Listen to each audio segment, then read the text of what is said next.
ચલો મિત્રો, હવે આપણે સ્વાધ્યાય 1.3 નો દાખલા નંબર 5. આ દાખલો લાસ્ટ કે પાછળનો નથી, પણ આ દાખલો કુલ ખર્ચ અને કૌટુંબિક બજેટ બેનો દાખલો છે. પણ કુલ ખર્ચ અને કૌટુંબિક બજેટનો દાખલો ગણતા પહેલા આપણે ટોટલ જે રકમ આપી છે, રકમની અંદર એક કોલમ આપ્યું છે એકમ. આપણે આગલા દાખલાની અંદર જેમ વાત કરી હતી કે જ્યારે દાખલામાં એકમનો કોલમ આપે ત્યારે મેં તમને વસ્તુ કીધી હતી કે જ્યારે એકમનો કોલમ આપે ત્યારે યાદ રાખો કે જથ્થો જેમ છે એમ જ રાખવાનું અને ભાવને એકમના કોલમ વડે ભાગવાનો. તો કુલ ખર્ચ અને કૌટુંબિક બજેટની રીતનો દાખલો આગળ વધારતા પહેલા આપણે પહેલા આનું સોલ્યુશન કરીએ. સૌથી પહેલો કોલમ વસ્તુ, તો વસ્તુ જેમ છે એમ પહેલા લખી નાખો. પછીનો કોલમ આવે છે એકમ. એકમની અંદર અહીંયા ક્વિન્ટલ છે. ક્વિન્ટલ એટલે કે 100 કિલો. તો આપણે એકમ છે એકમ દીઠ લખવાનું છે. તો 100 કિલો એકમ છે તો આપણે શું લખવાનું અહીંયા 1 કિગ્રા. આપણે જેમ અગાઉ વાત કરી કે સેમ ટુ સેમ એકમ દીઠ અહીંયા આપણે લખવાનું છે. પછી ગ્રામ, તો ગ્રામ જેમ છે એમ જ. ડઝન, તો ડઝન જેમ છે એમ જ. હા, ડઝનમાં લાસ્ટ ટાઈમ આપણે એવું શીખ્યા હતા કે નંગ લખ્યું હતું, પણ એ શું કામ? કેમ કે અહીંયા છે ને આપણે નંગ અલગ અલગ આપ્યા હતા, 10 15 12 એવી રીતના આપ્યા હતા. પણ મિત્રો, જ્યારે તમે નંગમાં જોવાનું કે તમારે 12 વડે જો તમે ભાગી શકતા હોય, જેમ કે નંગમાં જો 12 નંગ હોય, 24 નંગ હોય, 36 નંગ હોય, 48 નંગ હોય, તો એવા નંગને તમારે હંમેશા ડઝન વાઇઝ રાખવાનું. કેમ? તો કે 24 નંગ છે એટલે 2 ડઝન થાય. તો આપણે અહીંયા ડઝન જેમ છે એમ જ રાખશું અને અહીંયા જે જથ્થો છે 24 નંગને બદલે 2 ડઝન કરી નાખશું. હવે બીજો પોઈન્ટ બોક્સ.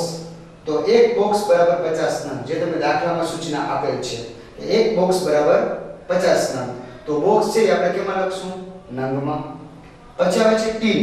તો એક ટીન બરાબર 20 કિગ્રા, જે આપણે સૂચના આપેલી છે તો આપણે એકમમાં લખશું કિગ્રા, જે લખેલ છે 1 કિગ્રા ઈ બરાબર. અને લીટર, તો લીટર જેમ છે એમ જ. એટલે એક કામ જે એકમ આપ્યું હતું એને આપણે એકમમાં લખી નાખ્યું. હવે જથ્થો, જેમ વાત કરીએ 35 ના 35, જથ્થો જેમ છે એમ જ. 20 ગ્રામ, તો 20 ના 20 લખી નાખો. 24 નંગ, પણ મિત્રો આપણે ડઝન લખ્યું છે તો અહીંયા ડઝન હોય તો કોઈ આ નંગમાં ન લખાય, પછી બધું ડઝનમાં જ આપે. તો 24 નંગ છે કેટલા ડઝન થાય? 2 ડઝન. તો ડઝન આપણે 2 લખી નાખશું અહીંયા. 30 નંગ, તો 30 ના 30 લખી નાખો. 25 કિગ્રા જેમ છે એમને, અને 40 ના 40, એટલે જથ્થો આપણે મળી ગયો. હવે વસ્તુ આવે છે ભાવની. તો જેમ આપણે વાત કરી કે ભાવને હંમેશા કયા કોલમ વડે ભાગવાનું? એકમના કોલમ વડે. 400 ભાગ્યા 100. શું કામ? 100 ક્વિન્ટલ છે. 1 ક્વિન્ટલ બરાબર 100 કિગ્રા થાય. 400 ભાગ્યા 100 4. પછી એવી રીતના બાજુમાં લેતા જાઓ, બાજુમાં ભાવ છે 600 ભાગ્યા 100 6. તો રીત પ્રમાણે ભાવને એકમ વડે ભાંગતા હો. 5 ભાગ્યા 1 5, 8 ભાગ્યા 1 8, 14 ભાગ્યા ડઝન છે. જો યાદ રાખજો અહીંયા પણ ડઝન જ છે, તો 14 ભાગ્યા 1 કહેવાય કેમ કે 1 ડઝન ની વાત કરે છે.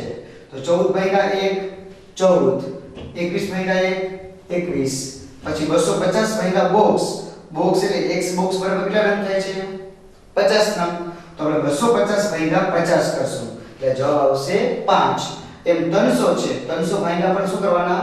50. શું કામ? કે એક બોક્સ બરાબર 50 નંગ થાય છે. એટલે 300 ભાગ્યા 50 6. 120 ભાગ્યા ટીન. ટીન એટલે જોજો જરા, એક ટીન બરાબર 20 કિગ્રા છે. તો મતલબ 120 ભાગ્યા 20 એટલે જવાબ આવશે 6. 180 ભાગ્યા 20 જવાબ આવશે 9. હવે છેલ્લો કોલમ 14 ભાગ્યા 1 એટલે 14 અને 22.4 જેમ છે એમ જ. તો આ નિયમ પ્રમાણે આપણે જે વસ્તુ આપી હતી અને એકમનો કોલમ આપ્યો હતો તો આપણે 3 કોલમમાં બદલી નાખ્યું. જે દાખલામાં આપ્યું એ પ્રમાણે ભાવ ભાવ. જો આ 2000 છે તો 2000 ના જથ્થાને આપણે સંકેતમાં કીધું Q0 અને 2000 ના ભાવને કીધું P1, એમ 2005 ના ભાવને કીધું P1 અને P0. તો આ કોલમ આપણે બની ગયા. હવે આ કોલમ તો આપણે અગાઉ પણ શીખી ગયા અને ફરી પાછા ત્યારે રિવિઝન પણ કર્યું. હવે મેઈન વસ્તુ આવે છે કુલ ખર્ચ અને કૌટુંબિક બજેટ. તો વિદ્યાર્થી મિત્રો એક વસ્તુ ખાસ યાદ રાખો, અહીંયા સુધી જે દાખલો ગણ્યો ને એ કોમન દાખલો છે. એ બધા દાખલાની અંદર આ રીતના દાખલો પહેલા તમારે કરી નાખવાનો અને હવે રીત પ્રમાણે સૂત્ર હવે મુકાશે. જેમ કે આપણે પહેલી રીત કરવી છે કુલ ખર્ચની રીત. તો તો કુલ ખર્ચની રીતની અંદર હંમેશા બે કોલમ યાદ રાખવાના. યાદ રાખજો, ગમે એવો દાખલો પૂછાય તમારા મગજમાં એટલું જ રાખવાનું કે જ્યારે કુલ ખર્ચની રીત કીએ કે તમારે P1Q0 P0Q0 એટલે કે કુલ ખર્ચમાં P1Q0 P0Q0 આ બે વસ્તુ યાદ રાખવાની. હવે એ કહી દઉં કે કૌટુંબિક બજેટ કીએ તો કૌટુંબિક બજેટમાં પણ બે વસ્તુ યાદ રાખવાની. એક I, બીજો W. તો અત્યારે આપણે વાત પહેલા કુલ ખર્ચની આપણે કરીએ છીએ. તો કુલ ખર્ચની અંદર P1Q0 P0Q0 તો અહીંયા કુલ ખર્ચમાં P1Q0 તો કે ભાઈ P1Q0 આ બેનો આપણે ગુણાકાર કરશું એટલે આ કોલમ આપણે P1Q0 મળી જશે. જેમ આપણે અગાઉના દાખલામાં કહ્યું હતું P0Q0 એમ P0Q0 આ બેનો ગુણાકાર કરશું આપણે આ કોલમ મળી જશે. એટલે આપણે P1Q0 અને P0Q0 બંને વસ્તુ જો મળી જાય ટોટલ તો આપણે કુલ ખર્ચની રીતનો દાખલો સરળતાથી થઈ જશે.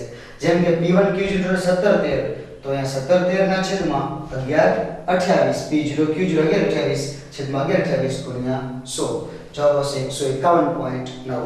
એટલે આ થઈ કુલ ખર્ચની રીત. હવે બીજી રીત આપણે કીધું છે કૌટુંબિક બજેટની રીત.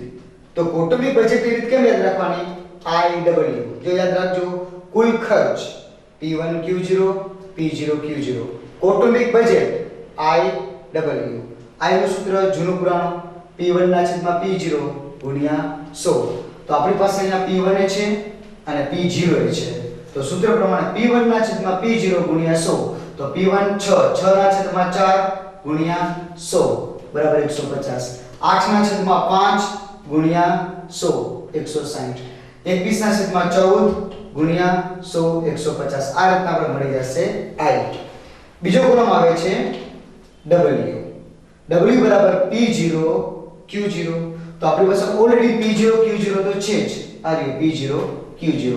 કદાચ ન પણ હોય તો P0Q0 આના પરથી પણ તમને મળી શકે છે. એટલે કે P અને Q0 બંનેનો ગુણાકાર કરો એટલે P0Q0 મળી જાય. 35 ગુણ્યા 4 140 પછી 20 ગુણ્યા 5 100. અને આવું બધું ન કરવું હોય આપણે તો અહીંયા ઓલરેડી P0Q0 આપણે આપેલું જ છે એની તમારે કોપી કરી અને જે ટોટલ 11 28 આવશે. હવે છેલ્લો પોઈન્ટ તો કે I મળી ગયું W મળી ગયું. હવે I અને W બેનો ગુણાકાર કરી નાખો એટલે આપણે મળશે IW. જેમ કે 150 ગુણ્યા 140 21000 160 ગુણ્યા 100 16000 150 ગુણ્યા 28 4200. આ રીતના I અને W બેનો ગુણાકાર કરી નાખો એટલે IW મળી જશે. અને એના પરથી આપણે બીજી રીત કૌટુંબિક બજેટની રીત જેનું સૂત્ર છે I બરાબર સિગ્મા IW છેદમાં સિગ્મા W. તો સિગ્મા IW એટલે IW નો સરવાળો 1,71,300. તો અહીંયા સિગ્મા IW 1,71,300 અને છેદમાં સિગ્મા W એટલે W નો સરવાળો જે આવશે 1128 છેદમાં 1128 151.9. તો મિત્રો કુલ ખર્ચની રીત કીએ અને કૌટુંબિક બજેટની રીત કીએ એ બેનો જવાબ એક જ આવશે. એટલે એ આ દાખલાનો મુખ્ય સામ્ય છે. એટલે આ ચેપ્ટરની અંદર તમારે બધી રીત મિક્સ થઈ જાય છે.